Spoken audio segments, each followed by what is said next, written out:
Yeah, once again, welcome to my YouTube channel. As usual, we bring you the very best. A life was taken mercilessly in the southern east of Nigeria. The Fulani bandits have started again, taking lives, kidnapping in Oyo State. And all Gumi could come out to say was that the people of Nigeria should learn to accommodate the Fulanis and the terrorists, that they are Nigerians, the Southerns are Nigerians, the Northerns are Nigerians. This is coming out from Sheikh Gumi, the Biafran evangelist. He said that the people of Nigeria should learn how to accommodate terrorists. This is coming out yesterday. What do you have to say concerning this? God bless you, my brother. May God bless our viewers. May God bless them all the day of their life, and whatsoever they do, it shall be well with them. Yes, Gumi, I don't blame him. I don't blame him. I blame two persons. I blame the British. How did I blame the British? By handing power over to them when they want to depart from Nigeria. The document, the memo which they wrote, they handed over to them. That's why I blame the British. And I blame Nigeria, the northern part of Nigeria, which are the Hausas. I blame them. How did I blame them? I blame them in area of accommodating them, not checkmating the kind of people they are before welcoming them. Because these people, they are total strangers in 1804. Are you hearing me? In 1804 was when they migrated into Nigeria. You get the point? That was when they came into Nigeria with the name of what? Religion.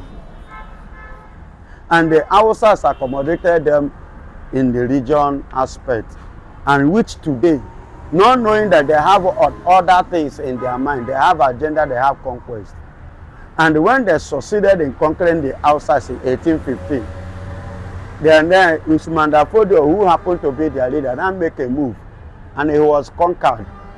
So that conquest still remained on his way to east. He was conquered. He was brought down, and that was how they killed the agendas at that time. But it has not been deleted from their mindset. So that is why I said I don't blame Sheikh Gumi.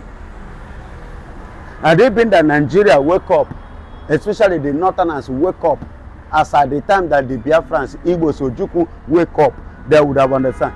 See, and I don't blame them. It was the British that called the Q, Biafran Q, Igbo Q, that brought hatred upon every Igbo man today in Nigeria. These are part of the things that the Igbos saw. The soldiers, the generals as at that time saw, that these people are coming with a jihadist movement. Then they rose up, Nzogu, Ifajuna, and some other Yorubas, and other military personnel, form a queue together to do what? To silence this movement. Then the British, out of their own selfish interest and hatred, they did what? They piled it up and accused the Igbos. Igbos were just two. They accused Igbos because the Igbos carry out their own activities in their various, places, while the other, like Yorubas, fail. You understand? They fail to carry out their own activities in the axis of the eastern region. You see how they now call it the Igbo queue. One day, a Yoruba man was asking me how many Yoruba died in that queue. And as a result of that, they now twisted it against the Igbos. But they are part of the game plan. They are part of the people that plotted that coup. You get the point? And that is what gave the Sheikh Gumi saying what he's saying, that they are doing budget and they are not putting terrorists. They are doing budget, they are not, adding up terrorists in Nigerian budget. As if terrorists is a part of Nigeria thing. But at the same time, I don't blame him.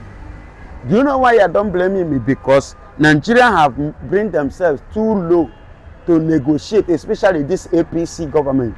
They brought themselves too low to the level of terrorists dictating and deciding and telling them to come and negotiate. And foolishly and stupidly, they come to negotiate on a negotiating table without collecting their arms. And they pay them money, they use it to buy more arms. And I don't blame Sheikh Gumi by making this statement. You know why? It was Tinubu and the late Nigerian president, military president, what is this called? Not Yaradua. What is his name? This Fulani man now? No. that left before Tinubu. This Buhari with Garadima, what is it called? The group of them formed group together when Jonathan was in power. And what did they do? They said, remember, Buhari said he make Jonathan government ungovernable. They went to meet Mehdi Allah, the cattle rearer chairman Oga, that they need about 2,000 Fulanis to fund them and to arm them against 2015 general presidential election, so that if Jonathan do otherwise, they will use it to destabilize. They did not know that Jonathan have already, make up his mind to leave power for them, because he doesn't want to share the innocent blood of Nigerians. Because when the two elephants fight, what happens? The grass suffers it. Jonathan doesn't want the grass to suffer it, which are the masses. He throw in the towel. Do you know that in that plot, instead of 2,000, they succeeded in giving them 4,000, which Ekiti State happened to be one of the states in the West here they use in carrying out their training. El-Rufai was the governor of Kaduna State, who happened to use his own Kaduna State as a harboring state of these terrorists. Niger was a country that backed up this ambition and vision, this proposal. And Borno happened to be a place of starting point. Sokoto, before they now move to Borno today. Are you hearing me? It was formed in Sokoto. Now, what am I saying? You see why Sheikh Gumi is saying what he's saying. That's why I don't blame him. And now, they are thinking to destabilize somebody's government. Now, he's telling on them. The same set of people. And that is what is happening to Nigeria, APC, with including Bola Ahmed Tinubu. Was it not the same Bola Ahmed Tinubu that sponsored protests against Jonathan? And today, protest is going on. He doesn't want to give room for protest. And they are now using it. That's why I don't blame Sheikh Gumi. And lastly, why I don't blame him is this. He's showing and he's telling on Nigerians and he's speaking to the international world, indicating and vindicating Nigeria as a terrorist nation. Because if Nigeria is not, somebody like Sheikh Gumi will not be boldly saying this and still walk freely. And I don't blame him again, because the same government is signed police and soldier. They give it to Sheikh Gumi to go and do what? Carry out negotiation with the who? Terrorists. Why won't he come to on media and talk anyhow? Why won't he open his mouth on daily basis and say, rambast anyhow, without fear, without being cautioned, without minding what could have, before him? But because of the situation, and he's still working freely, and that is why. So tomorrow, he will still come up and say whatsoever that he might wake up with, because any day he wake up with something, he will just come on air and blow it and nothing will happen.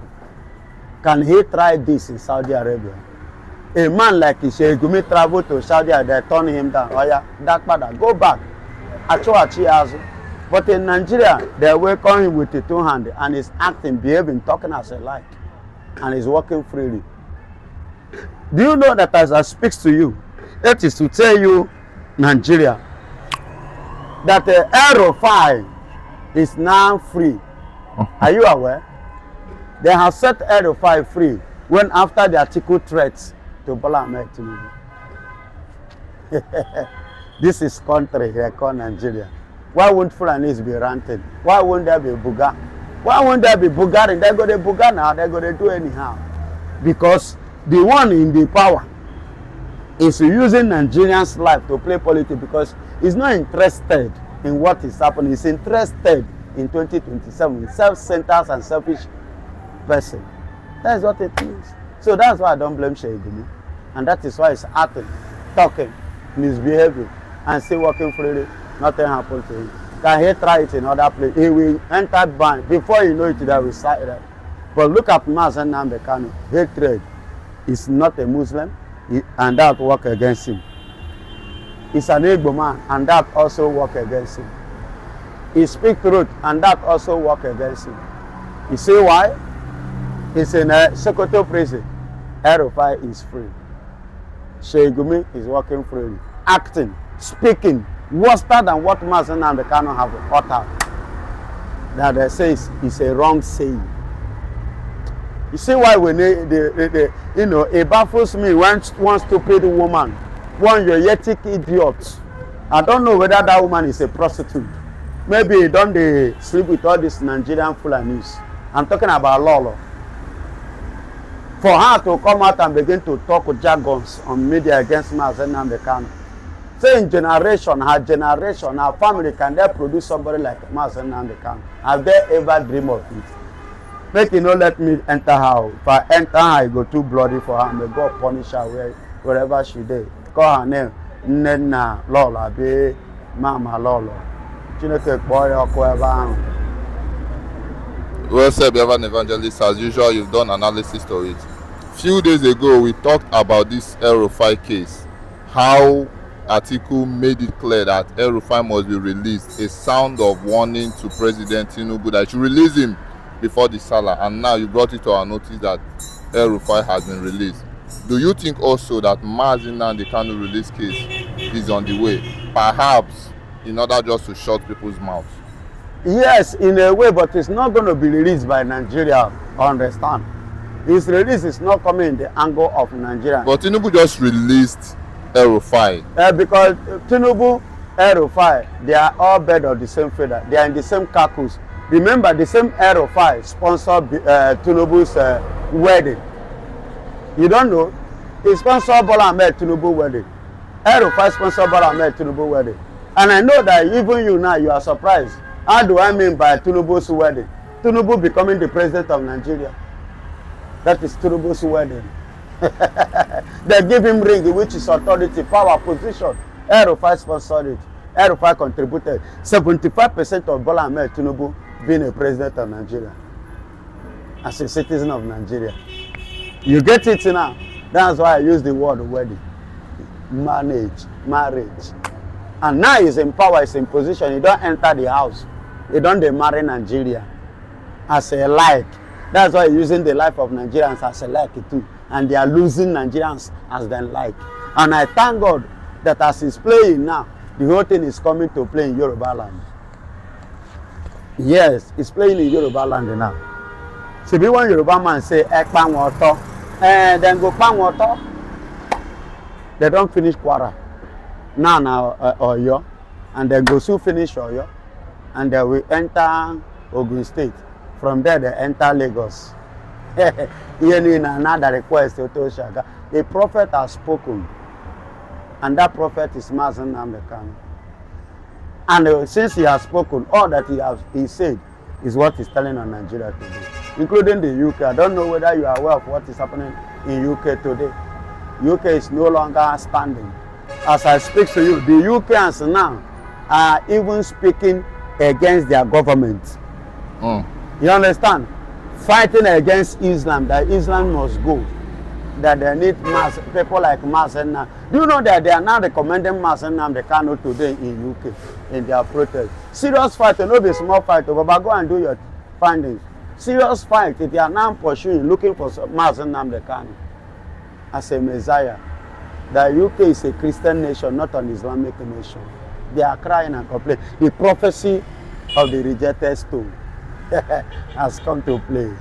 So Mazen Nnamdi Kanu freedom is something that is a sacrosanct, and it's not coming from the angles of the British, neither is it coming from the angles of Nigeria, but it's coming from the angles of the right source. And those right source are no other people than Donald Trump Netanyahu. And you can see how he's playing in Nigeria today. You know, they have given them an option. If you cannot, with a period of time, if they cannot conduct a referendum, then they should expect Netanyahu, Donald Trump action.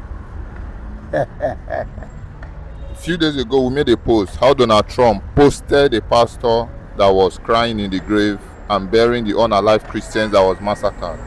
Now, the Northerners have reacted to this heavily, especially Sheikh Gumi, condemning the interest from America, condemning it seriously that Nigeria do not need the support of Israel and America, that Turkish government is the one they need. a lot of reactions have been coming out. What is with Sheikh Gumi demanding for the Americans to end their support to Nigeria and requesting for the Turkish government every now and then? Yes. He's still crying currently. Yes, he will continue to cry, but he failed to understand one thing, that you are talking about respecting a sovereignty. Are you respecting your sovereignty as a nation? No. And two, the Turkey you are crying that they should come, are they world power? No. Are they the ones financing the UN? No. Are they the ones financing the world power organization meetings and whatever? No. Mention a particular thing in the world that Turkey government is financing. Nowhere to be found. So somebody that the people that are financing it in terms of war, in terms of peace, in terms of money, in terms of food, in terms of environmental peace and unity, they are the ones speaking. So let Turkey go and sit down and let Sheikh Gumi quiet, because he really don't know who America is. As it stands now, in case you Sheikh Gumi, you don't know, America is world #1. So it's quite different from a subordinate. Where is Turkey in the world? I don't think you can count Turkey 1 to 10. They are not there in the world. So, and there are people you can't one. When the #1 is speaking, you that is not even in the curriculum of 10 is not talking, or you are referring people to that kind of class. So Donald Trump, America is not something that anything that do now, no country can, them and Israel, no country can disturb them. Not even UK. They don't have a say. As I speak to you now, do you know that in the world meeting, I'm talking about the world superpower meeting now, UK and France is no longer there. They have been cut off. They have been silent. They have been sidelined. Do you know, as I speak to you, Putin is now in China today, as I speak to you. And American President Donald Trump just left China on Saturday. He left to back to US. So if power now is now shifting, it has shifted, and some world powers have been silenced, like UK and France. That is to tell you, the people you are even looking at, they are nowhere to be found. When men are talking, children and women should go by the side and listen. When Netanyahu speaks, America speaks. When Trump speaks, Netanyahu speaks. And that is what it is. And when both of them speaks, the world has spoken. And that is what it means. So finally, it seems there is a progress to the Biafran struggle. The Minister of Information, in person of Bianco Ojukwu, is yet to comment on the progress that Donald Trump has made. What would you have to say concerning this? No, definitely she has to keep quiet. She has to be silent. But she's the Minister of Information. Of course, she is. Sorry, but what? Sorry, the Minister of Foreign Affairs. Foreign Affairs, but she's not ministering the truth. And the people they send you to go and talk to are people that knows what you want to tell them more than you. And they have every evidence. Your own, do you have any evidence? And the evidence are more concrete than yours. And you have traveled there to lie to them. And after lie, and you made a promise with a rebuttal. And up to today, how far? Were you able to stop? Were you able to fulfill your promise, your word? Were you able to keep it? Or for how long will you continue to deceive people? Or do you think America, Israel, and the people you can just continue fooling just the same way you are fooling yourself in Nigeria? She has to be quiet. She has to be silent. Because I even, I watch on one social media like that somebody even giving serious warning to her and Lolo, warning them to be careful. And seeing it that the way it's going, what will be their stand? Because this thing cannot be stopped, called Biafra. And Mazen Nnamdi Kanu freedom is already at hand. And Nigeria is having a secret court for the very first time. Having a secret court over the case of Mazen Nnamdi Kanu, which Mazen Nnamdi Kanu send the message. It doesn't appear in their court. They are the ones cutting themselves on how they will do what. Set this man free so that it will not dabaru. And the young man, the Mazen and the Kano have already stick to his word, not going back. You understand? So, and after doing this, they are seeing the handwriting on the wall. A man like that, definitely. And once he comes out, because he will definitely come out, and the men have already prepared and get ready on how to bring him out. And when they bring such a person out, and you know it's the voice of the voiceless, and whenever he roar or voice, the whole South is including Ngwere. Everything we do what? We follow suit. But go on.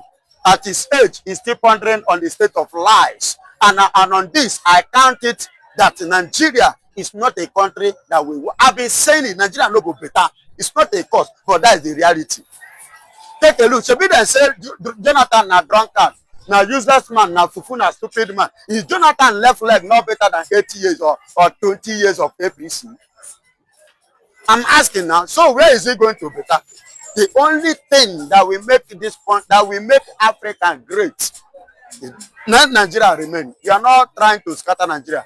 We want to separate from Nigeria. Let Nigeria remain. Yoruba and Fulani, let them continue with their distance. After all, they have been together before. So we just want to go and have our better government. Because in our government, then every citizen has his rights, equal rights. Well said, Biafra Evangelist. As usual, you've done a super analysis to it. I would like to say this. Currently, everybody is aware that Bianco Ojukwu is the current Minister for Foreign Affairs.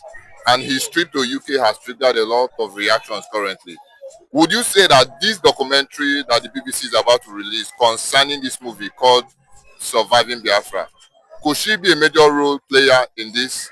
Or do you think Bianco Ojukwu is having a successful one by trying to end the Biafra struggle? What do you have to say? Ojukwu wife has betrayed her husband.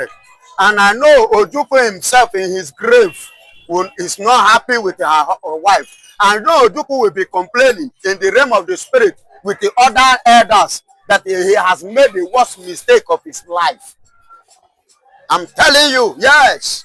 Because Bianca Ojukwu is not worth it. She did not worth it. She don't deserve that legacy because she neglected it. She don't know what it is and what it is to stand up and have a legacy of Biafra in a shoulder. She threw it away. She messed it up. And she traveled to UK now to bargain with the UK for them to come up with a movie, propaganda movie, a lying movie, upside down movie, a deceit movie. Yeah, she's good. That's why they employed her. They gave her that appointment. But she's not going to succeed. Are you hearing me?